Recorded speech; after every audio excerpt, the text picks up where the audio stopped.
Kinetic energy can be measured. Potential energy cannot. You cannot see potential. You can measure its effects, but I mean, if you go back to your math class, whatever it is, or anything with physics, you can measure its effects, but one cannot perceive with your eyes potential energy. Potential energy is, in a sense, what I call you. When I'm talking about you, and I can talk about the 6 inches above the head, again, it's a model. It isn't you. We can't say that we have to use words to point and say, okay, when you see this happening, when you hear people talking like this, who's using the voice box? I mean, that's what we're always trying to pay attention. Like if you're going to work with some client, it's always very important that you ascertain what consciousness is dominant in them. Are they really heavily into their body, just yoga? That's all they ever do is yoga. Well, they're, going to be a very first chakra type people, even if, they're doing yoga. I mean, it's better than not better, but it's like doing, lifting weights, that kind of thing. People that are big into, their body are very first chakra types of people. Doesn't mean that's where they're always at, but that's where they're coming from. And then if there are emotional types people, that's where you got the second chakra type person. Hello, Meredith. And then with the third chakra, you have very intellectual types, or accountants, engineers, mathematicians, people that are in the third chakra. Fourth chakra, we start moving into more intuitive types, creative types that are more fourth chakra, and that kind of thing. Fifth chakra, we're now moving into healers and intuitives, people that are the saints, people we have, or even yogis or in that area. People, I mean, in this particular place, if you're coming from the fifth chakra, it has a direct relationship with one's source. Fifth chakra people are just like this with their source. So it's like people like that, like Yogananda, who could pray about something and it would almost instantaneous, or a certain shorter period of time would happen. So the closer you are to your source, the quicker things appear. Now this is why I brought up, which Meredith is very familiar with, the terms cancel, which is why if you are accidentally hanging out in one of your higher chakras at that point, you could have something disastrous happen to you almost instantaneously if you don't look out. And in many ways, that's why yogis working with their students in India have to, at a certain point, once they move into like the areas of the fourth chakra, they have to get them. And you even hear this like in movies like Star Wars and stuff, like where they say, mind your thoughts, things like that. Because realistically, your thoughts could instantly manifest from the higher chakras. So you have one thought, it could just show up, negative or positive. So that's because why? Well, you're higher and higher to your source. It's almost an instant connection. Why? This is why, unfortunately, when people are, most humans, nobody here is, trying to do the secret, trying to pray, trying to do intention. It doesn't work. I mean, they'll go all day long with their intention board, with the secret. You have what you're intending for, trying to do metaphysical type of manifestations. Well, the problem is, way down there, your energy is very low. So it's like, and unfortunately, we also have beliefs that are hidden that people are not aware of. Might cancel out the prayer, the intention, the manifestation. So that's why a lot of times when we're praying or we're intending for something, it doesn't show up. And sometimes that's a good thing. I mean, it's like, if every negative thing you thought of manifested, you'd be like, whoa, it could be dangerous at that point. So in a sense, that's the safeguard for, in a sense, dysfunctional people or people that are just coming up the chakra ladder, is that way, every negative thought doesn't just come back to bite them. I mean, it's just like they have, cancel. I want to kill that person. Cancel. I'll just send out a death wave at that person. Now, that's where voodoo comes in. The practitioners of voodoo are very good at moving to a higher frequency, or they use, really, a lot of times what they do is they bring a proxy in, which is usually a demon of some sort of lower, of powerful spirit, soul, that knows how to do this. So they have a symbiotic relationship. So they'll go through one of the demons in order to manifest something. You got to think that's dangerous. I mean, but in a sense, if you have protected yourself meaning a lot of people that have been baptized or highly, that are very intuitive or very loving people, well, it's not going to work on them because it's going to bounce right back. Because remember, everything is in the end, well, it's just a model, but we'll just use it as a hypnotic suggestion. We have to agree to accept that negative hypnotic suggestion, including a positive one. I mean, sometimes negative people who just don't believe that it can ever get any better, excuse me, well, that's true. And then whatever we do to try to help that person, it never works. I mean, but because they're just deflecting everything, they're not accepting, excuse me, that intention, that even that beautiful thought you're trying to send that person. If they're not open to that, well, I mean, even if I'd like to sometimes use Jesus here as Jesus the Christ, not Christianity's version of what they call Jesus in that thing. I'm talking about Jesus that was coming from Christ consciousness. Is that, well, he was right with the source, and at the point where he was the source. So, but he would also say after he healed someone, they would say, get up your mat and walk. He would say, okay, stop sinning, or this is going to happen to you again. And that word sin is a theological term. But in its translation, you've probably heard this before, it just means you missed the mark, meaning it's just like bad thinking. It's just, you have negative thinking, you have limited thinking, you have self-conscious thinking, meaning that she, he, it did it to me, a victim, that you're not taking responsibility for your life's experience. That's a sin. It really, that's really all it means. Is it's a lie. I mean, a sin is really just a lie. You believe something that isn't true. Now, does that make it bad? I mean, realistically, even Paul, he understood this. He talked about people being spiritually dead. I mean, that was the term he used. And, well, Jesus called them the walking dead at that point. I mean, there is a reason why he called that, because Beatrice, our spirit, our energy source, has so grokked the idea of the self, which basically thinks it's powerless. I mean, all of us here have had some sort of spiritual experience, but we also had a point of where we felt powerless at some point. Okay. Remember in the beginning of the conversation, we talked about every chakra has a worldview. And the self itself, what makes it a self is it feels disconnected at some point. Not all the time. It's only when it thinks about it that it's disconnected. So at that point, really the experience is I feel powerless, which is why we always want to say, when I say, can you? We always want to say yes at that point. Because at that point, you're at least acknowledging you, not the self, intrinsic, inherent, universal, absolute power from that point. We may not be utilizing it. We may not be realizing it. But it is the absolute inherent truth of our original face, of our original form, where we started from, the light, the source. Where we're talking about being in the movie theater. But once we were in the theater and not on the screen, we have, in a sense, absolute power at that point. We could manifest an entire universe at that point. And in a sense, we already have. That's what you're sitting in right now. You just forgot that you created this entire thing yourself. You did it. You created it. And you're now just living through it as what you think is a self. Well, not you guys. I'm just talking. We're just, giving the sermon right now. It's not you guys specifically. It's maybe even for some bodies in the room that don't have bodies that are here to hear this dissertation in a sense. So it has to come out this way because we're also talking to the world consciousness, the racial consciousness. We're all connected to it right now.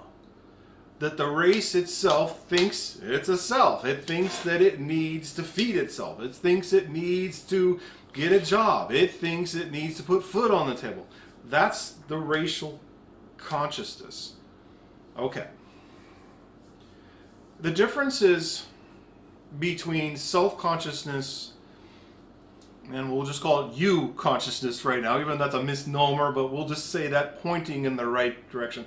It's like, what does the self see versus what you perceive, what you see? Okay. The best way to explain it is basically, well, let's just put it this way. Okay, straight Hinduism versus what the Buddha talked about. And I'm not going to talk about Buddhism because unfortunately Buddhism has a tendency to integrate too much of the previous Hinduism, just like Christianity includes too much of Judaism in it. So there's kind of a mixture of the sorts, and we want to, in this conversation, separate that. It's like Old Testament versus what Jesus talked about. There is no comparison. They are absolute different planets. Okay. Hinduism. Okay. In a sense, with Hinduism, their goal was nirvana. That was their goal in life as moving up through consciousness. The reason why it could be so unsuccessful is that when most of the students went to look at their source, they found nothing there. So they would call it the void. They would call whatever, there was nothing there. They would perceive nothing. Or even a sense that they would just get to the light, the nirvana, they would make it there. They got there, it was wonderful, and they would come back and say, well, I've achieved nirvana from that point of view. That's Hinduism. But basically when the self, let's just, I'll put it theologically, it's just like, well, why don't people perceive God? Why don't people perceive the light, all the time? Why do they feel disconnected? Well, it's because they're doing this, looking up and seeing nothing. And so, to simplify it, that's exactly what Gautama Buddha was trying to solve. He had mastered all of that. So he went through all the chakras and everything and got to the top and came back out. He mastered all of it as high as any Hindu master had ever made it. And then came back and he said, "No, that can't be it. That just can't be it. No, that can't be it." And that's why they say under the Bodhi tree that he just decided to, as we would say in this class, let go and be still. In a sense, just, whatever, okay, I'm done trying to get to nirvana. I am done. I'm just going to just sit here and just, relax and do nothing. And then all of a sudden, boom, there is a certain point where when he stopped striving to achieve whatever greatness he was trying to achieve, he got it. It was a moment of clarity that he had it. And in the Diamond Sutra, they call that the perfection of transcendental wisdom, the consummation of the perfection of transcendental. Basically meaning that you cannot, actually there's another word I forgot, the incomparable. It's incomparable because there is nothing you can compare it to. Why? Well, he figured something out, which is what makes the Diamond Sutra so powerful. The Diamond Sutra itself is where the starting idea of Zen starts at that point. And it's not the Zen people want to say, "Oh, I have a Zen garden." It's not the term that people like to say it is. I mean, there's nothing wrong with that realistically, but it's inaccurate based on what Zen means. It actually comes from a Chinese word called Chen, which the Japanese couldn't pronounce the CH, so they called it Zen. That's the progression. But realistically, it came from India. And the term manifested around the discourse of the Diamond Sutra. Whereas Subhuti, one of Buddha's disciples, one day has an aha. And he goes up to talk to Buddha and he says, I've had an inward realization. Long of my eye of wisdom been open, yet I didn't get what you were talking about. Meaning he was enlightened at that point, meaning that he had reached nirvana and came back, and they were, said that he was a bodhisattva. So Buddha basically tells him, he says, "Well, you're right, but I'm going to paraphrase at this point just for our own discussion. That the issue here is not that you got to nirvana, is that really nobody saw nirvana. No, you're mistaken. There is no Subhuti. He could just see, all of his disciples looking at him going, what on earth are you talking about? I'm sitting here talking to you. And he said, it's like, what do you mean there's no Subhuti? Of course, this is it's not in the Diamond Sutra. I'm paraphrasing from other Zen texts. But basically what it means is that Buddha realized something. Is that if you try to reach nirvana going from the first chakra where we all start to the second, to the third, to the fourth, the fifth, up this direction, it's erroneous. Because he realized there was nobody there to get nirvana. That basically it was an idea that when the Hindus achieved nirvana, they came back and said, well, I achieved nirvana. That was a word they put there. So then someone got it. So then somebody else went and said, oh, this must be what they're talking about, and then achieved it. Now, I'm not trying to ruin Hinduism at all. It has its place. I mean, it's one of the most wonderful systems to work on the chakras, balance the body, move up. We use that elements all the time.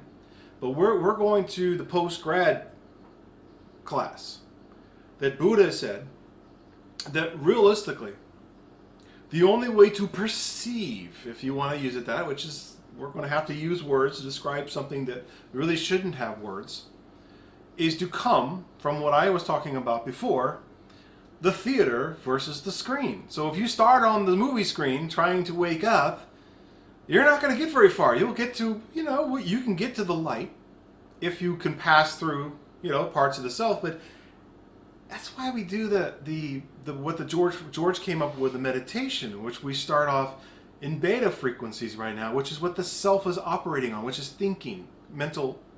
We're thinking about oneself, introspection. We're trying to learn something right now. That's beta frequency right there. So what we're trying to do is an end around Virgil. That's why we move to alpha. And from alpha, we move around Virgil. We're trying to get around him. We're saying, no, shh, don't engage. And we go to theta. Right there is, in a sense, the whole lesson. But if we don't recognize that, because if we could realize what we've done and not grasp on into anything, continue up through theta. I'm going to run out of camera here for a second. I'm going to come back down again. Okay, let's put theta here. And then we're going to move through delta. And then if we move to null, which is great, actually my finger's in the right spot for null now, because we're at the crown, which is basically the brain, the body, in a sense, it's flatlined at that point. All brain waves are ceased. From there is the closest place we can go to realize we were never left the theater, that we were never on the screen, to use the model I've been using the last couple of weeks. So that's what the Buddha was doing, in a sense, with the Diamond Sutra. His Diamond Sutra, when he talks about that no one attains nirvana. No one attains that because there is nobody to attain it. It's just a mental construct. What the self is, what the self thinks it's going to get is just an idea it's used to say, because I can say, oh, I picked up this glasses case and I put it back down. But it lacks the clarity to see that really the body moved.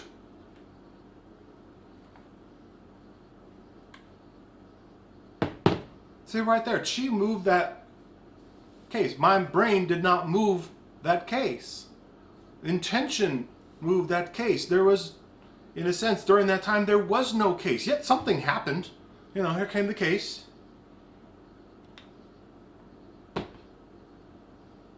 That's what you see.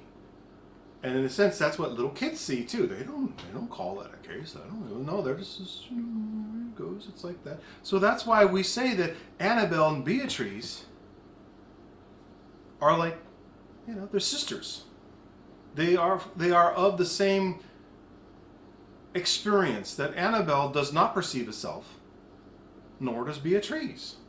So, not that you're Beatrice, but those are the glasses that you're using. You're using the right glasses to see the world. The one that's not going to judge. It's the unconditional faculty of you.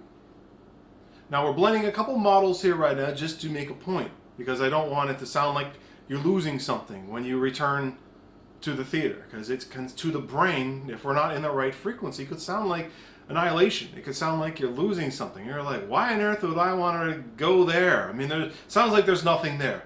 But that's because when the self tries to look at its self, its source, it sees nothing. And one can even look at it like this. If you fired a particle at light speed going this direction, its entire reality is based on going in that direction at light speed. So in a sense, it can't turn around and see what's behind it. Well, why? In a sense, because you're going at light speed. Everything else is going at light speed. It's kind of like you cannot see what you have projected.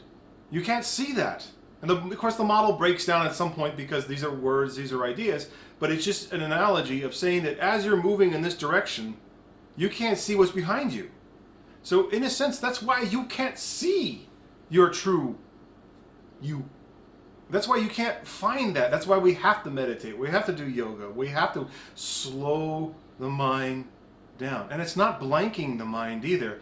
There's a lot of, Buddhist or Hindu type of, or even like, New Age type of things where they're attempting to blank the mind. And that you can do that. You can blank the mind. But you're still doing. And based on the Diamond Sutra, doing is just a word. It's just an idea. It's a concept that we put on what looks like something happening.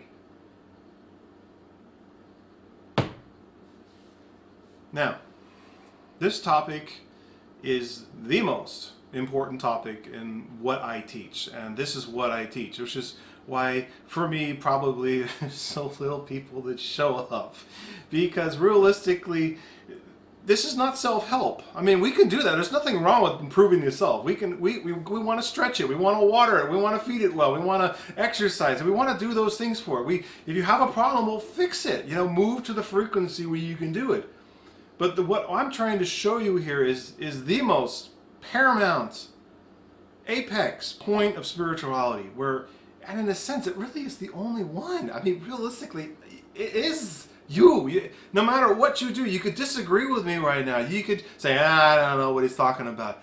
Well, no matter what your brain says, this is the truth. This is it. It is the truth. It's what Christ talked about. It's what Buddha talked about. It's Krishna talked about. It's what's talked about in the Tao Te Ching. But if you say a self is going to become enlightened, then you're wrong. A self cannot be enlightened because that's just an idea. Now something happens. I'm not going to deny that. Something happens. There is a change in identity. But did you achieve anything inherently? Well, how can you? If you're the one in the theater and everything that happens is on the screen in consciousness and your awareness, well then awareness can't get anything. There's nothing. Anything that happens is over here. It's not like, so that's why I can't say that you don't get anything when you wake up fully. You actually a lot of times wind up doing the same thing you did before, but you just do it differently. Because realistically, you have a relationship with your source, or maybe source is your consciousness. But either way, you're not going to take what's in front of you as seriously anymore. And it's more like a game. It's like a movie. And you find yourself that you can adjust it if you like. From that faculty. So now this is the intense stuff for if the uninitiated, and most of us have heard things like that, especially Meredith. Meredith's been with George the entire time and heard this discussion and done many different ways, and he would bring us all to this point. But the issue is, if we're trying to look for, let's call it our true self right now, it's a horrible term for it, but we'll just call it that, where we originally started. The Buddhists even call it their original face. So okay, we'll just use that. The original face. You can't find it. If you're coming from Brian, you're coming from Julie, you're coming from Jordy, you're coming from Meredith, you won't find it. You won't find it at all. Nope. Because you're looking in the wrong direction. And literally in Buddhism, they call it turning at the seed of consciousness. That you're basically going, oh, that's not me. And realistically, the first step in waking up is to be free from characteristic distinctions, which basically means phenomenon, which basically means the screen, basically means that what you're looking at you is having less of effect on you because you realize this isn't you. That in a sense that this is what happens when a lot of people have a near-death experience. There's enough of a pulling from consciousness that it starts to become more transparent. And you begin to realize that, oh, this can't really affect me. And unfortunately, with those near-death experiences, most people come back from their experience and then they just go right back being a self again. They don't really take what happened to them at heart. And that's what we're trying to do. We're trying to just, get through the near-death experience and just have that as our day-to-day experience. Because, well, if you're free from suffering, you're free from pain. It's like you're going to live a different life at that point. It doesn't mean you won't have any experience. That's still happening. It's just the more you separate from the self, from you, the more you'll go, and the more what Buddha called true faith enters your mind. That in the end, you don't need to believe anymore. You don't need to have, doubt anything. You don't have to have blind faith anymore because you know. It's like, oh yeah, this is going to happen. Oh, my little Apple software thing. Look at that. That could just happen. Go away, little Apple software update. Okay? You like to show up at the meetings.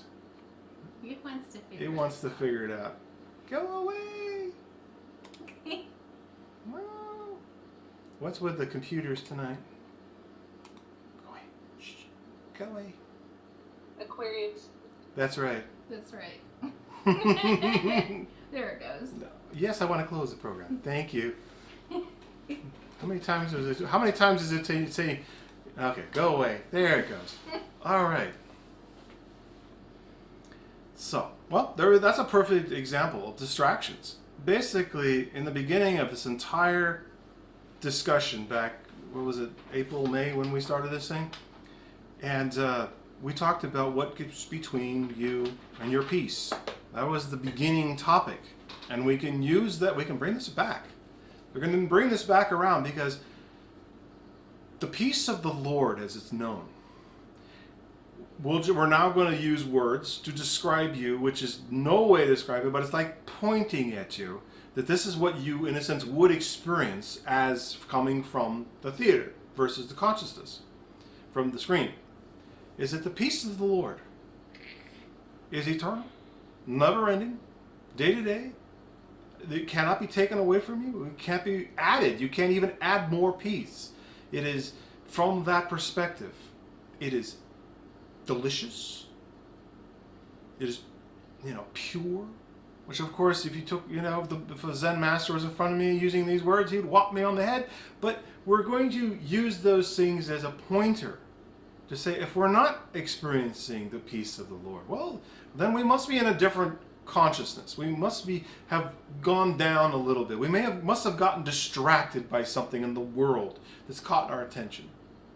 That's what's so wonderful about the C.S. Lewis's Screw Tape letters, is that it's all about how a demon distracts you from your peace. Excuse me, let's have a drink.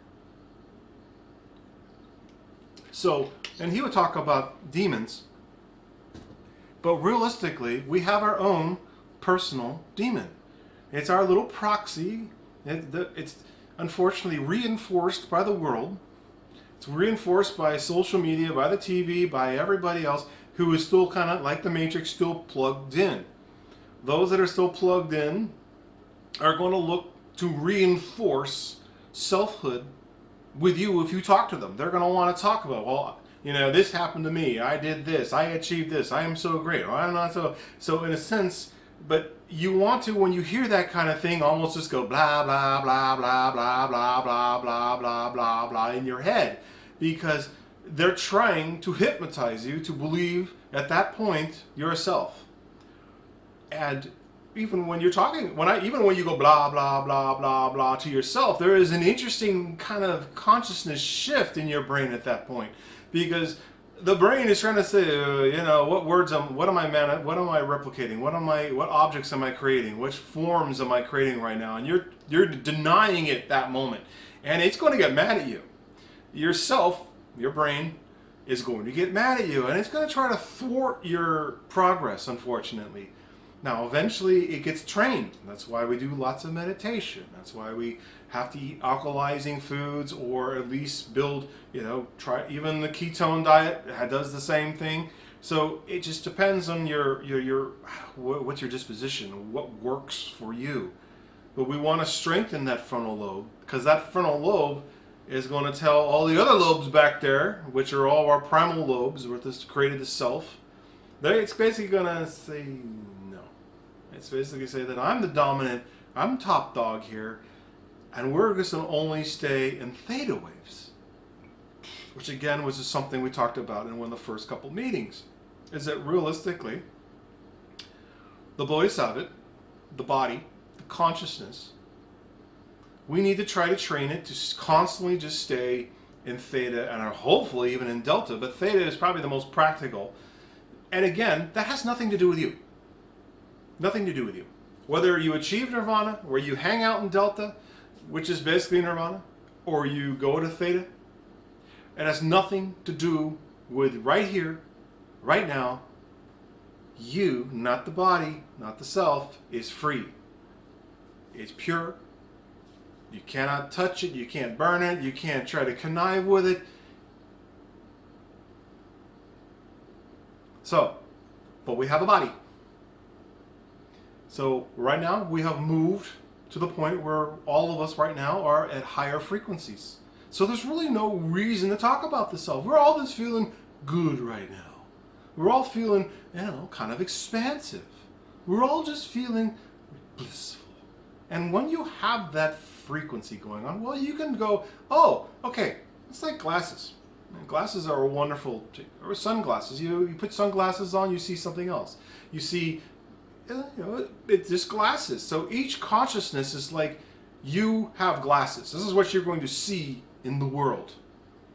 If you have self-consciousness glasses on, your experience will be basically powerless, or at least a sense of vacillation, of feeling connected, disconnected, powerless, weak. It's going to go between the yin-yang cycle. It's just going to be, you're going to have good days, you're going to have bad days. And that's basically the self-consciousness glasses. You wait long enough, everything will change. It will. Everything, if you wait long enough, will change. For better or worse. That's the glasses for self-consciousness.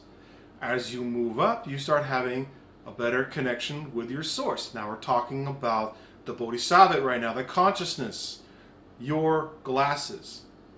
We're not talking about you now. They're separate. You gotta, that's the important part here. I'm throwing a lot of stuff at you right now, but the point is that we're trying to get yourself to let go. Say, it's like, I can't handle this anymore, and there will be a moment of clarity where the doors will open. And that's how it's going to happen. Like I said, Buddha had got all the way to the top. And this can't be it. So his bodhisattva got all the way to the top. And it's kind of like, even if you want to use where Jesus said that, when I am the light, when he would say things like that at that point, he was at that point the top of the food chain. In a sense, from Buddha's point of view, he was a real bodhisattva. And realistically, it wasn't basically around the cross afterwards, where he even transcended that. But realistically, with Jesus, we don't get to know if he got to the Tathagata level. But it's inferred in a lot of things in there, in that particular, but it's not really said. Not like Buddha. Buddha is the only text, especially the Diamond Sutra, that comes from the absolute, I return to the theater, perception, that he's explaining. Just like we said, if you have self-consciousness glasses, this is your experience. Vacillation, sense of separation. As you move up, you have a better sense of your source, on and on and on. Every consciousness has a perceived experience. The Diamond Sutra itself basically comes from what Buddha is experiencing, what Gautama was experiencing. Because, look, if you read the Diamond Sutra, they address him as Buddha. But he talks about Tathagata. Tathagata is, in a sense, a word he made up to explain where he was coming from. Explaining basically coming from the theater versus the screen. So that's what's the purpose of the Diamond Sutra is to basically, through this discourse, at some point, you'll go, whoa! And realistically, it could be one aha, it could be one joke, but what's the most important point about it is that you can't do it yourself. Now, the interesting thing, like in Christianity, they talk about grace, where grace is free. It just happens upon you. So it's interesting how some of these almost sound like what Buddha would have said, whereas, we have to think that there probably was another lesson going on around Jesus' time that the disciples were talking about that wasn't really in, well, George used to say this in the New Testament, that we have the lecture notes, but the lab notes are missing. But you can kind of find them in there, but they usually sound like parables. They usually just kind of sound like something drifting by. So we have to think that he probably had a little, like this group here, a little. It's just like, okay, we've got a little Zoom meeting going on with a few people that really want the good stuff. It's like in the bar, the old days in the westerns where they say, John Wayne goes up to the thing and says, "Oh, give me the scotch," and he brings out. He goes, "Not that. Give me the good stuff." He reaches down under there and puts up the good scotch up there. In a sense, that's what I'm selling you is the good scotch tonight. We're the single malt, age 50 years, whatever it is. That's what we're selling tonight. So, but that's what the Diamond Sutra is. It is Buddha saying, from where I am, all I see is Buddha. All I see are Buddhas. That's all I see. That's all I see. And then, if you could just imagine someone hanging out in that group, going, what's he talking about? I don't know. All I see is Buddha. I see, Bob. I see Joe. I see Jenny. I mean, that's all I see. So, but then, so what are you talking about? It's like, well then, what we could say now with that, which glasses do you have on? Do you have self-conscious glasses? Do you have super-conscious glasses on? Do you have Beatrice glasses on? Do you have the real Bodhisattva glasses on? Or did you take your glasses off and went, whoa? I'm not even going to finish that part because at that point, there are no words to describe that point. That final step, in a sense, you have to go through as naked as the day you were born, without pockets, without anything, completely clear. And that's why in many ways there is still that enlightenment stage. Because during the enlightenment stage, in a sense, when you experience nirvana, it's called extinguishment. Basically, at that point, your karma will be worked out completely. And from that point, that's the turning of the seed of consciousness, where at that point, you are completely naked, completely clear, and in a sense you went, oh, I was here the entire time. I never went anywhere. So that's why a lot of the Zen texts will say, well, what happened when you attended the Grand Affair? Or, consummation of the transcendental enlightenment, comparable enlightenment? Well, nothing. What do you mean nothing happened? What are you talking about? Well, because anything that happened was on the screen. You never left. Even right now, you right here, right now, are already in the theater. Right now. You're just not paying attention. Now, of course, we got to have empathy and compassion for all of us that are not seeing that. So that's why we do the exercises. That's why we're going to read the Diamond Sutra probably at some point. during this time. It's good to, it's always good practice to try to read it, even if it makes no sense. Good. It shouldn't. We don't want the brain to, have a philosophical discussion on it. We don't even want really the brain to have a philosophical discussion about anything, but especially this particular discourse. I mean, even the red words. It should just read it with an open heart, with faith, and just, read it. Even just look at the words as words. Just almost flat. And the Diamond Sutra is the same way. Tao Te Ching, same thing. And in some ways, realistically, eventually we'll do that with everything. That realistically, everything will just become an intuitive experience for you. That you won't be perceiving what everybody else sees. Now you'll still see them. You can still interact with them. You didn't go anywhere. But it becomes more like, there's activity that happens. You still can go eat a hamburger if you want.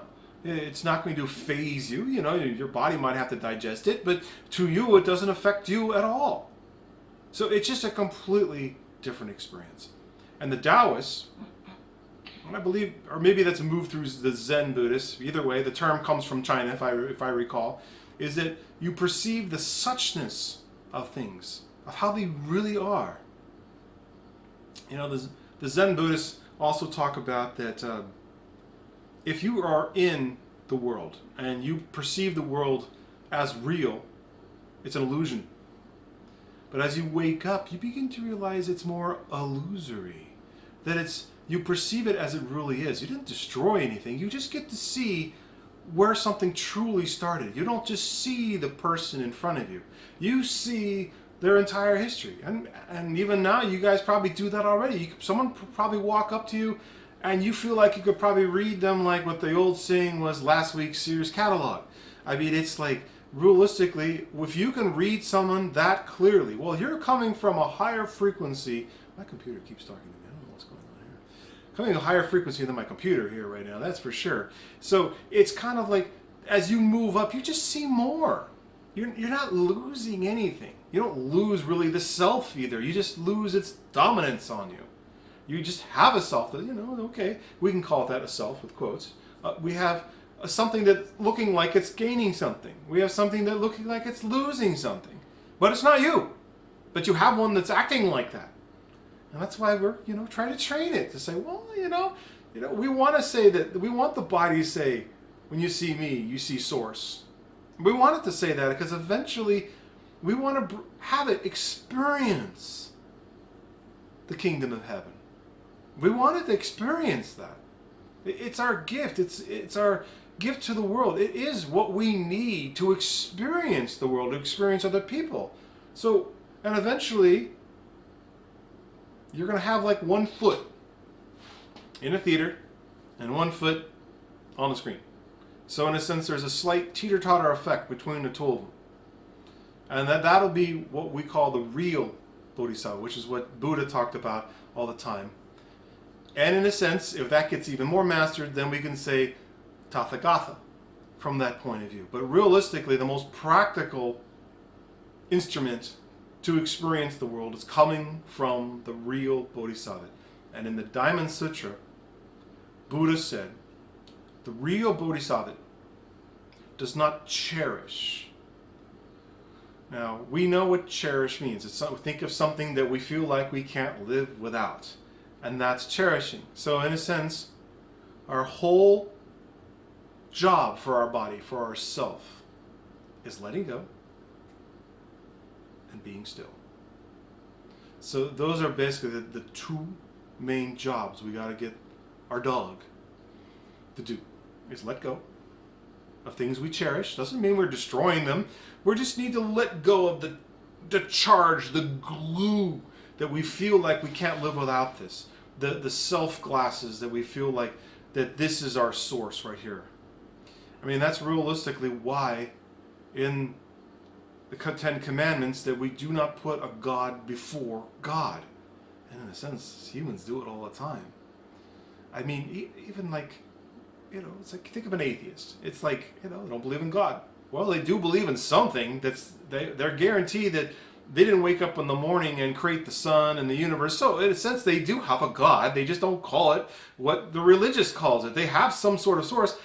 And mostly it's their intellect. That's what they believe God to be, is they believe, well, I did this. Nobody else did this. So in a sense, they've made themselves God at that point, which is kind of funny because isn't that what we're doing? We're going back to our God consciousness. But it's so you really can't even throw out the atheist at this point, because if you think about it from that point about, even any of us could probably work with someone like that and move them to a consciousness from that. They don't need to believe in God in a sense to wake up. Now, they may accidentally open that chakra and get blasted by the searing luminosity, and even above that, the source. And at that point, they're going to come back and say, I think there might be a God. I guess I don't know any other word for it, so we'll just call it God at that point. And say, my mistake. Well, it's because his glasses he had on was self-consciousness. He's looking around for God and he can't find him. So actually, that's a good place to start. I mean, we could work with a person like that and move them if they were willing to go. Unfortunately, a lot of time those people have made themselves so acidic, have damaged themselves at that point from negative beliefs, that it's going to be difficult to get someone like that going. Unfortunately, the weird part about this path is that we really need to look for people that have already experienced something, because we can't really start from nothing. Because if you come from someone who doesn't really have had a life-changing experience or has experienced something other than themselves, then it's going to be very difficult to move that person up from that position. That's why usually the people attract these conversations do yoga, do move energy, or even psychic phenomena, do healing, that kind of thing. Well, why? Because there's something bigger than just this little thing here that just gets up in the morning, eats its Cheerios or whatever it is. So you have had experience with something other than yourself. And so in a sense, you have different classes than the average person. And those are the people that seek out the truth. And hopefully in the coming years, hopefully not that, I would love it was sooner than that the race will start having another uprising like they did, kind of post 9/11, post the 90s, there was a serious uprising of like New Age philosophies, The Secret, metaphysics, healing, yoga. I mean, yoga just in the 90s just like blasted. I don't remember anybody doing, yoga in the 80s that much, unless you were part of something that like from the 60s that someone was part of that. So it was hard to find, and now everybody does yoga. I mean, it's just like I've even heard that the military even does meditation now a lot of times. So it's like so this stuff is out there, but unfortunately, when the self is constantly being reinforced by other selves, and you're allowing that to happen, either in your daily activities, you don't move after you've done things like that, you forget to switch off the self, get in the light, stretch, and you wake up the next day and you continue, you're just reinforcing the wrong glasses. You just keep putting on self-consciousness, and it's important. No matter what self-activity that's reinforcing it is to, no matter what be aware of your breath. Be aware of the space between you and the person in front of you. Try to be aware of the tones. Maybe just slow down.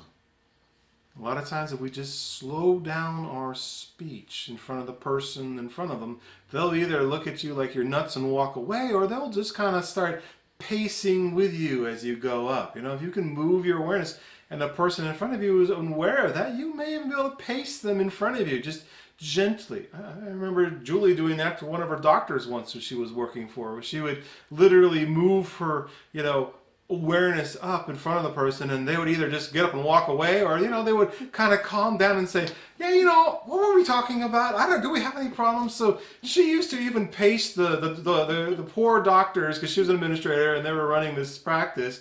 They were just having a cow about something, And she would just, kind of just get into the beautiful place in front of them, and, let go of her breath. It's amazing that either they'll be like, I'm good, let's go, or they'll, kind of dismiss you. Or they may just kind of, if they trust you, if it's a person that, you may have a relationship with, you can kind of pace their energy and they'll just be like, gee, I'm feeling really good right now, I don't know what's going on. And, I mean, like with Voltaire, when with the vulgar, talk with the vulgar, you say, yeah, I have no idea what's going on. Well, maybe just a good day. Oh, yeah, it's just a good day. We don't want to, we don't want to scare people. We don't want to think, what did you do to me? What, you mean you're pacing my brain? Well, you're a witch. You're a witch. Whatever. At that point, with Monty Python thing, witch, witch, witch. At that point. So it's kind of like, we don't want to go there because, poor little selves, they're just holding on for dear life half the time because, again, they're just not moving up. They're not staying there. And then they unfortunately hang around other people. And they go on the internet, and hang around, post each other. And it's just like, except for Jordy now, I heard. But then anyways, it's just like, good job. I got, my body got off of there too. So enough of that. But Julie got on, but that's for other reasons. But it's good if you go on there consciously and you know it's your karma to do certain things. And yeah, I mean, we're not trees. God gave us legs, to put it any other way. We're supposed to walk around. We got a mouth. It's like we're supposed to interact with people. It's what we're designed to do. It's so you got to know thyself. I mean, that term is so important. One of the things that I've worked with Julie and other people on is authenticity. And we've heard that term a lot of times. Unfortunately, it has a lot to people think, I'm being authentic right now. And usually they go to the Annabelle with that. And this is my feelings. This is my authentic self, But, okay, again, there's a truth, but it's been twisted. Because in a sense, if we started here and we move, we're just coming down, well, at some point we have a light body. Or our awareness is that, there is a body and then it moves back into, in a sense, we'll go say it goes back to potential energy, returns to kinetic, the one that moves. So there was, in a sense, a perfect self as we're coming down this way. So that's where our authentic self begins. It's not in our feelings. It's not. Unfortunately, feelings are way down in our second chakra. So unfortunately, if you're coming off of feelings, you're really just, an emotional person. Now, it might be better than being in bio life, where you're just so focused on the body, but yeah, so it's an improvement, but it's still light years away from what your authentic self really is. And these were given to you, in a sense, we'll use a different model now, by the universe. We call them talents. We call them gifts. In a sense, they were given to us. We didn't acquire them. We didn't go to school. Now, we might have to go to school to remember our authentic self because we forgot. So we may go, wow, I really like plants. So I'm going to kind of take a class on horticulture.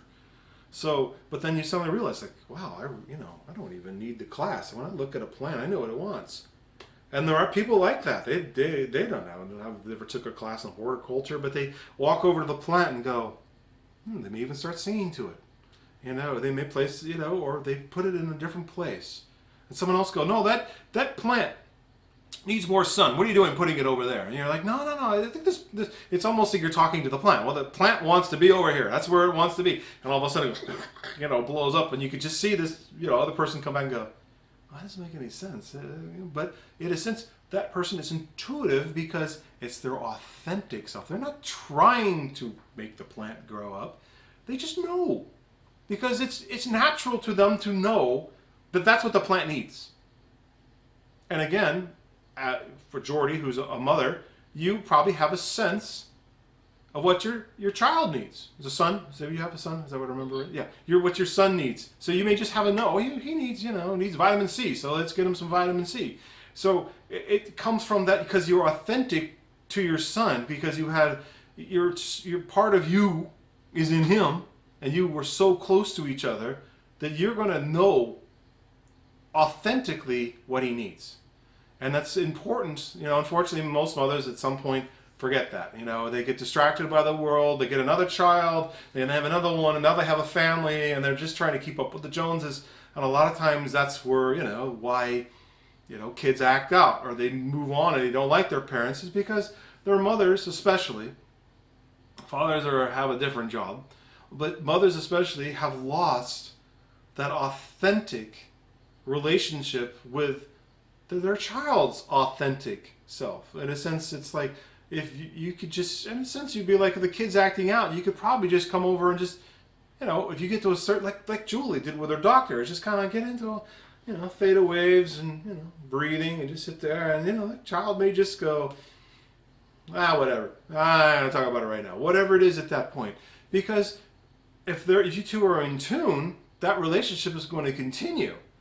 It's when people forget that and then unfortunately start to, manipulate their child, that's when the problems come. Because if they forgot how they're supposed to have a relationship with their child, they're going to start being dysfunctional, meaning get angry at the child, be afraid of what they did, or to get depressed afterwards. Either way, those frequencies are the animalian frequencies. They're not your authentic frequency, which really should be just a sense of expansion, bliss, ease, that kind of thing. Yeah. And love, yes, and love. But again, we've got to be careful down there, because love can mean all kinds of things, and we're not talking about human love. And that may be a good time to talk about that.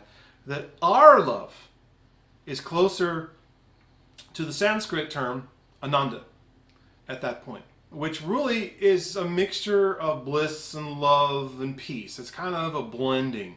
It's, again, unconditional love is the same, but it's actually, you actually experience it. It's a very balanced love. It doesn't go anywhere. You can't get rid of it. You can't get more of it. And that's why we have so many versions of it, because everybody has a different experience of Ananda. And every chakra has an experience of Ananda. So it's like the first chakra, erotic love. I mean, that's still Ananda. It's just been slowed down. That's why, in a sense, there's, from unconditionality, there's nothing wrong with that. Second, it's more of a sentimental, a connective love. We're going from that. Third, it's more romantic. It's idealistic. So if you are a romantic and you like idealistic things, that's love from the third chakra. And then as we move up, it becomes more and more unconditional, more and more expansive. Truly, all love starts at the sixth chakra. That's the love chakra. That really is. I mean, we a lot of times say it's here in the fourth, but that's where it begins. That's where, in a sense, your authenticism starts there. But from here, it is unconditional. Ever there, ever eternal. Was there before we even existed. Because it is beyond concepts. So, it's been an interesting ride tonight that I was kind of contemplating. I wasn't sure who was going to be showing up. So I had intuited Jordy was coming up, and I'm pretty sure Meredith was coming. So, but I was kind of like, I think this is going to be a small group. And I really kind of went, well, maybe we'll go for the top tonight. Whoever, because, you guys made it. I'm not going to pick on them, but we got about 25 people on our email list, okay? And we got 2 people, well, Julie's always here, but we got 2 people who came here, and I really wanted to, go for it. I really wanted to give you guys a kind of a breakdown of the blueprint of when we say waking up, what that is, or returning to the theater, or seeing original face, or seeing the suchness of things. Coming from the Tathagata, whatever we want to call it, or authenticness, is that how do you get there? Well, you can't really achieve it. Now, that's why we have 2 stories again. We got 2 stories. We got the one that's already done. That's you. Awareness, we can use that over there too. And then we got the part that's in the universal play, the universal drama.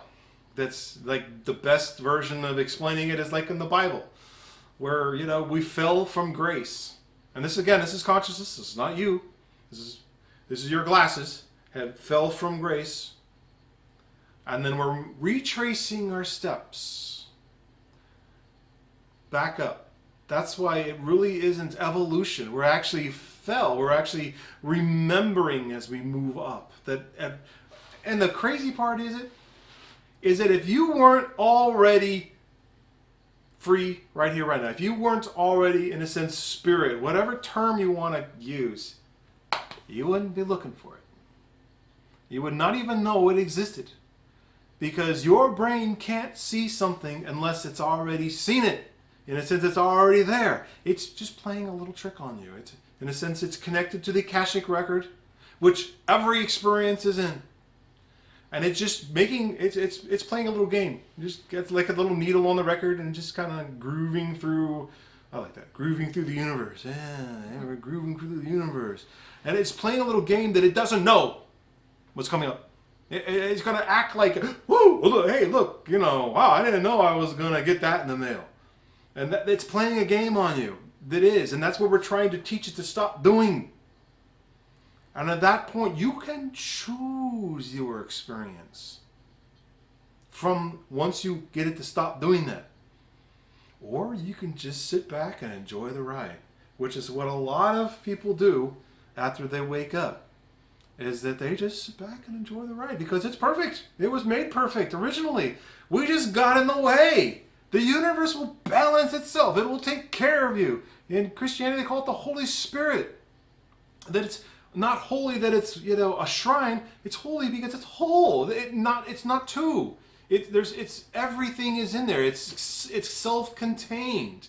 And that's the spirit we're trying to become aware of, trying to make it our consciousness. So our little bodhisattva will go through the most gentle path through its groove on the record, to use that as another model. So in a sense, you'll just, okay, this is what we're doing today. I mean, Jesus talked about, do not take another thought for tomorrow. Don't think about it. So in a sense, which again, back to the Diamond Sutra, we're learning, which is like what I was talking about, seeing your thoughts as clouds, as objects in the room. So when you have a thought, that's the content of my awareness. So even any thought that you have, good or bad, and the hardest one is letting go of good things. I remember the other day I was going through something that kind of caught my attention, and I was like, wow, that was an amazing experience. And I could feel my Annabelle grab onto it. I'm like, no, we know the truth. No, don't grab. Well, she let it go, and it's just like, but she didn't want to let it go. She's like, this is wonderful. I don't want to let it go. And I'm like, we're good. I got something better for you. And so she dropped it. But, it's like until she trusts you that there is something better, which is why we have to keep pointing at that where we move to theta and we go to our beautiful place. We visualize peace because we're giving your Annabelle something better, something unconditional. Versus, I want this, I want this, mommy. And we're like, it's okay. We're going to give you something better. And that's the training. As in a sense, we're transmuting our Annabelle into Beatrice. So in a sense, from that's where we're becoming a bodhisattva versus a real bodhisattva. So in a sense, back to cherishing. Annabelle wants to cherish, grab. Then we're going to try to get our dog not to do that. So it's free. So in a sense, it's reflecting the Father, which is, we'll use this model as you right now. So it's reflecting your perfection. And that's the game. At that point, your job's done. I mean, you can just, the words cease to exist at that point. Yet you didn't go anywhere. You were not missing. You were never missing. People may not even notice the change in you. Although they may say, did you do something with your hair? Yeah, I did. Whatever it is. But they'll say, well, it's amazing. You don't seem to ever really get mad anymore. You don't really ever, and if you do, it's just, it's just gone in like 5 seconds. It's like, well, that's because, you're not cherishing. It's like, it's like, if you cannot hold, you actually don't want these experiences. Like if you have them, you're like, you'd be like, oh, this is just like holding on to a hot ball of lead. It's like, those feelings become, it's like any more anger, fear, depression. It's like, oh, I don't want any of that. Like we said in one of our lessons, that, If you're not gonna, other selves come up to you and they're like, hey, can you believe this happened? And you're like, oh yeah, okay, I know what you're talking about. They'll be like, they didn't hear me. I'm gonna go find someone else that can agree with me. It's like drinking buddies. Everybody that's really, goes to the bar wants someone to go along with them, to share their experience. I mean, that's the majority of drinking buddies. It's like, let's go have fun, but that's like selves. They're drinking buddies. They're looking for someone to agree with them so they can reinforce their own sense of self. And so, if we start denying, selves that, I don't want any of that. They're weird. They're boring. It's just like, they don't understand me. I'm going to go find someone who understands me. So that's unfortunate. Can be one of the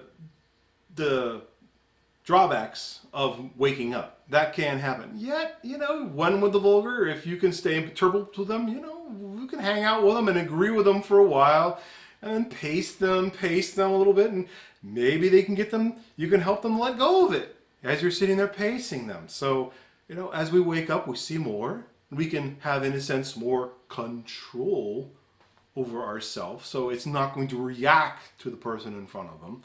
So then you can be more of a container of light for them. So it kind of reminds me of that. It's a very interesting allegory kind of like thing in the Harry Potter series, where I think it's the third one. They talk about the Patronus charm. And in a sense, why do they conjure it? It's this ball of light. And these evil little creatures just start eating it. They're just like, woo, they just got the energy they wanted. Or they take off, whichever way it is. It's just an exorcism, basically, all it is. In a sense, if you're in a high frequency bringing light into the world, well, people will start to feed on the light instead of the negative energy. So in a sense, that you're just a walking healer at that point.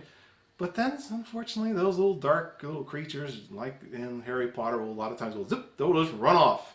So if it's not their cup of tea, it's not their brand of scotch, whatever it is, they like the blended, clunky stuff that's cheap. They don't want the aged 50-year single malt that you're giving them. It's just, birds of a feather flock together. And so this is it. I mean, maybe that's why we only have 2 people tonight. Sorry, Julie, 3. So it's like, it's just, I have to pick on her. It's like, she's just so cute and lovable. So it's just like, if you want to feel peace, you want to feel joy, you want to feel ease, well, this is the path. But if you don't want to feel those things, you want to suffer, you want to feel like a self, you want to feel powerless, you want to struggle, this path isn't for you. We don't want that kind of thing. Now, I'm not saying hopefully it'll happen overnight. I mean, anybody at any moment can do that. But put it this way. If you're going to study for a test, do you go sit in the middle of the freeway? Do you go to baseball games? Are you going to study for a test? Or are you going to go out where the noisy park? No, you're going to find a quiet place to study. So it's the same for us,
sense, can and will start through the eyes. That is the entry point for most experiences.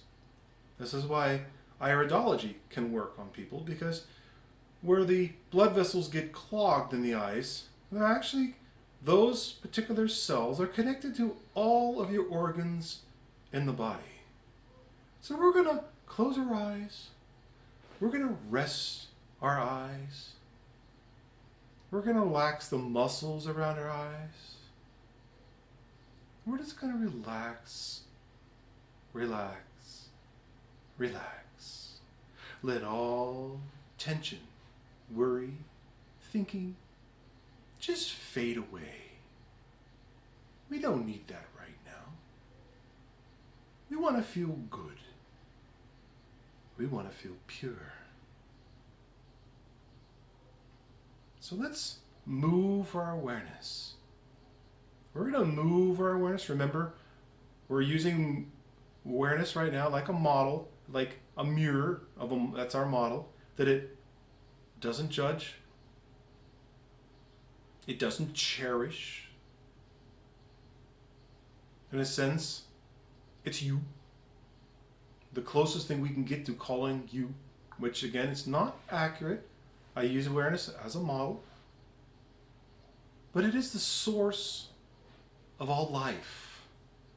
So as we hold our awareness, or in this time we're going to hold our awareness in our feet, you may start to feel the tingle. Because you're putting life in your feet. Relax. Relax the feet. Let all tension just fade away. Just let it go. Let it go. Let all tension remove itself from the feet. Now move your awareness to the ankles and relax. Move your awareness to your calves and relax. Move your awareness to the lower part of your back. Move your awareness to your shoulders. Move your awareness to your hands. Move your awareness to your elbows. Move your awareness to your feet. Move your awareness to your knees. Move your awareness to your hips. Now move your awareness to your stomach. And relax. Make sure your breathing is relaxed. You're not trying to hold it, trying to control it.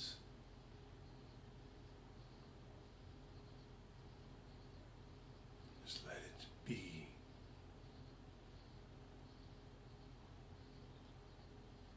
Now let's move our awareness to our tailbone,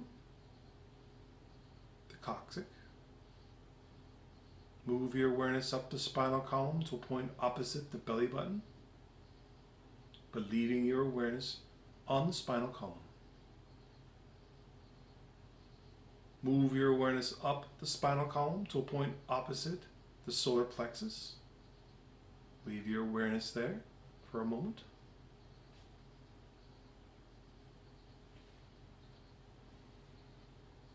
Move your awareness up the spinal column to point opposite the sternum.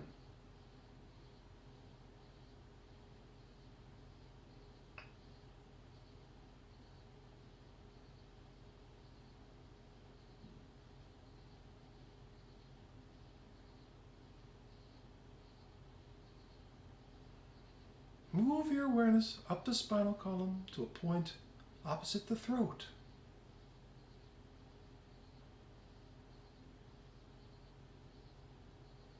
Move your awareness to the crown of your head.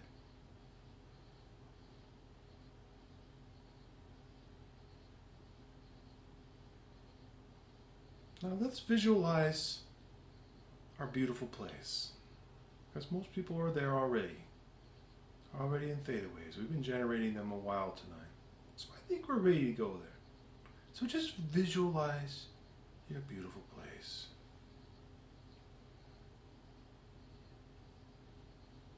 Try to put as much detail as you can into it, as much beauty as you can. It's your beautiful place. You created it. And you can make it as beautiful, as fantastic, as glorious, or just gentle as you want it. It's yours. You created it.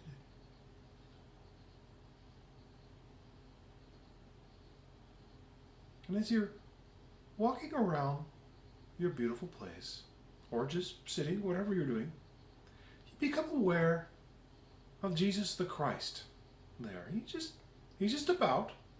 He's always there. He acknowledges you. You acknowledge him. He's just there. You can do that for the Buddha also. Or Lao Tse. Whatever avatar you feel like. I'll even visualize George for those of us who worked with him. And he's there. He's always there. If you need to communicate with him, or any of the avatars, this is the beginning frequency of where you become telepathic with them. That you can communicate with them. Intuitive with them. This is where all the goodies are for your bodhisattva. We're going to give it a treat. We're going to have it feel really good in its beautiful place.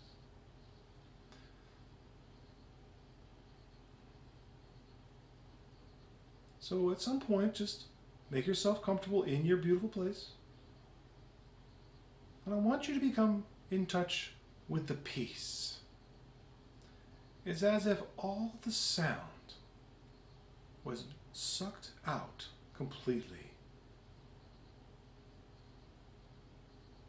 You can almost hear the silence. At some point it may even start to be solid. It's so silent. Almost has like a kinesthetic quality. Like an attribute to it. Almost. We don't want to give it a label, but there is something almost solid about the silence. We call this the peace of the Lord.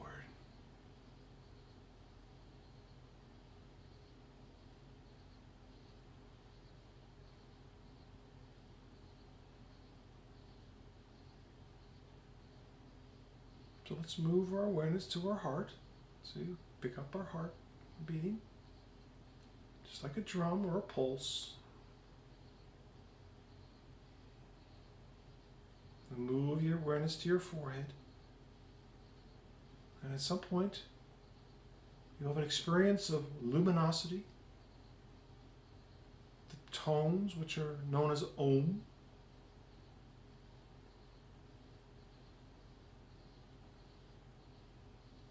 Sense of expansion. Bliss.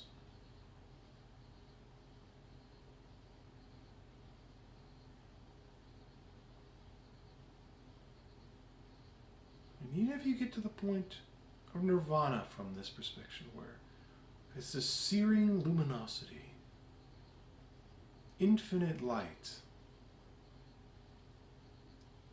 it doesn't change the fact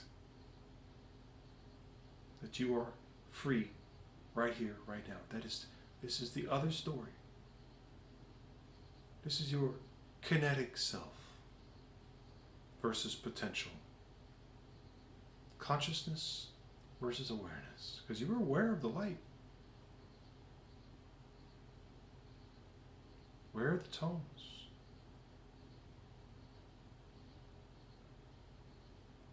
So move your awareness to 6 inches above your head.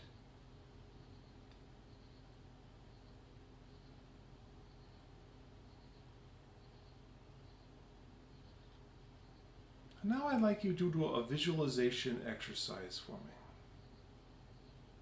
We're going to picture a room. And it could be any room. but like a house room, like in your house. And you're going to see all the stuff in it, furniture, carpet. We're just going to look at the room. Just look at it.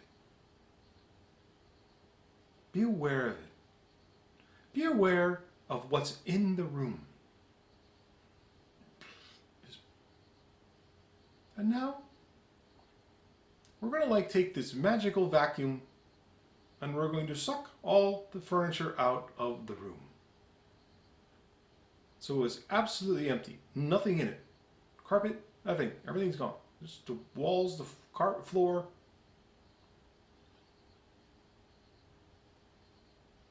And just be aware of the absence of objects in the room. Just be aware of the absence of objects in the room. Know they are absent. And now become aware of the space in the room. Just become aware of the space. Now, I would like you to visualize or be aware of the space around the room. It could be around the house, but around the room. Around the house. And then I want you to become aware of that the space outside of the house and the space inside the house is the same.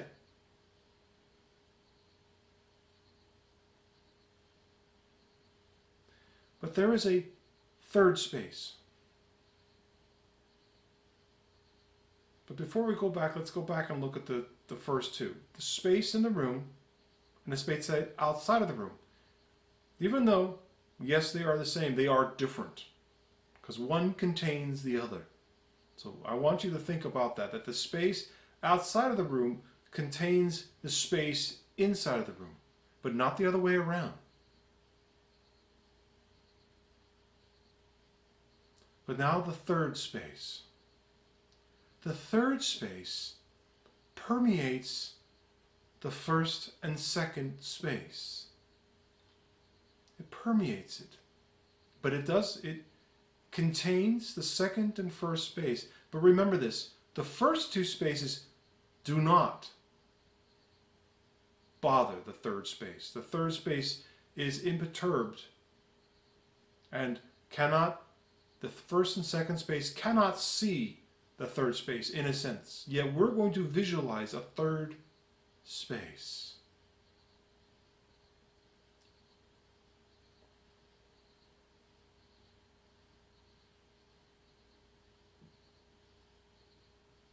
Just contemplate that. We can start from the beginning and say there's the objects in the room. We remove the objects, so there's an absence of objects. Now we're aware of the space. Now we're aware of the space outside of the room. Yet be aware of that space and the inner space as related, but the space outside of the space in the room is greater. And now there's a third space that permeates the first two, but never, ever is known by the first two. Yet the third space knows all about the first two, but the first two could never see the third space. Just visualize that for a moment. Let's do another exercise. All right, we have 3 bags. We can put them on the ground in front of you. The first bag contains objects and their opposite. So if we have something that's full, we also have something that's empty. So everything and its opposite. Matter, antimatter. Everything is in its opposite is in the first bag. So we could say that everything is in the first bag. Now let's move to the second bag. We can say this bag is absence of all things. That it's an absolute opposite of what's in the first bag. But it's not empty, because again, if that was empty, then it would be full. So it's the opposite. It is absent of all things. It is void of all things. Yet, using those words, we're going to wind up in the first bag if we look out, but use that as an idea that is opposite of what's in the first bag. Now we have a third bag.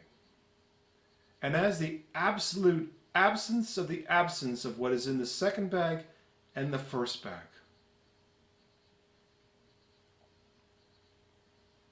Contemplate that for a moment. Now we're going to introduce a fourth bag. And this is where I need to stop talking at this point. But what's in the fourth bag, we could say, is absence of everything from the first three bags. And right here is the closest we can get to describing you. This is as close as we can get. And this is what the Buddha was trying to teach his students in the Diamond Sutra. That it is wholly beyond. This is where you started. And then we started putting on characteristics and labels.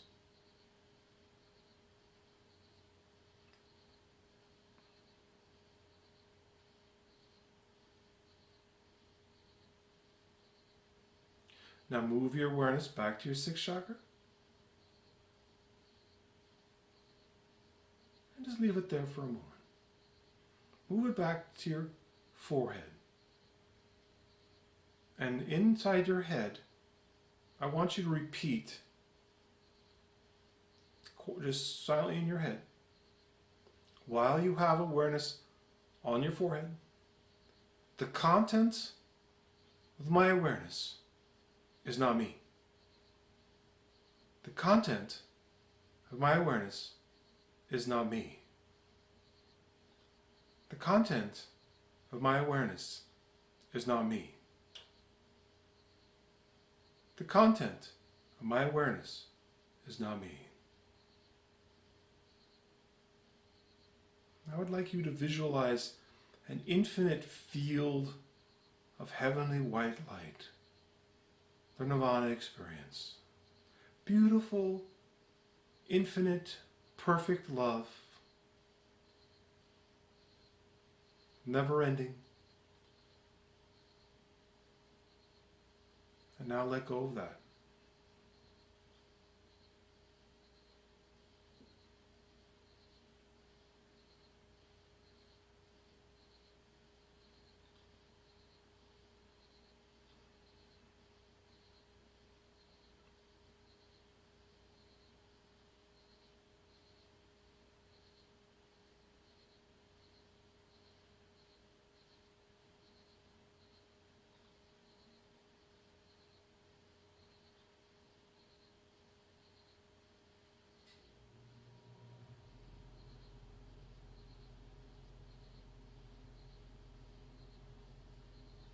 Okay, I'm going to count down from 10. And then 1, you can open your eyes. 10, 9, 8, 7. Start becoming aware of where you are in the room. 6, 5. Orient yourself. 4, 3, 2, 1. You may open your eyes.